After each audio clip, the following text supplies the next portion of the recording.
కీర్తనల 5వ అధ్యాయం. యెహోవా, నా మాటలు చెవిని పెట్టుము, నా ధ్యానము మీదే లక్ష్యముంచుము.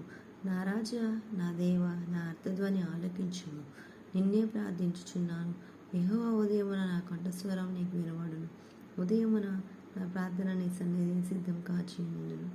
నీవు దుష్టత్వం చూచి ఆనందించు దేవుడవు కావు. చెడుతనమునకు నీ యొద్ద చోటు లేదు. డాంబికులు నీ సన్నిధిని నిలువలేరు. పాపము చేయు వారందరూ నీకు అసహ్యులు. అబద్ధమాడు వారిని నీవు నశింపచేయదు.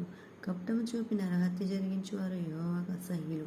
నేనైతే నీ కృపాతిశయమును బట్టి నీ మందిరంలో ప్రవేశించెదను. నీ ఎడల భయభక్తులు కలిగి నీ పరిశుద్ధాలయం దిక్కును చూసి నమస్కరించెదను. యెహోవా, నా కొరకు పొంచి ఉన్న వారిని బట్టి నీ నిత్యానుసారంగా నన్ను నడిపింపుము. నీ మార్గమున నాకు స్పష్టంగా కనబరచుము. వారి నోట యథార్థత లేదు. వారి అంతరంగము నాశనకరమైన గుంట. వారు కంఠము తెరిచిన సమాధి. వారు నాలుకతో ఇచ్చకములాడుదురు. దేవా, వారు నీ మీద తిరగబడి ఉన్నారు. వారిని అపరాధులుగా తీర్చుము. వారు తమ ఆలోచనలలో చిక్కుబడి కూలుదురుగాక. వారు చేసిన అనేక దోషములను బట్టి వారిని వెలివేయము.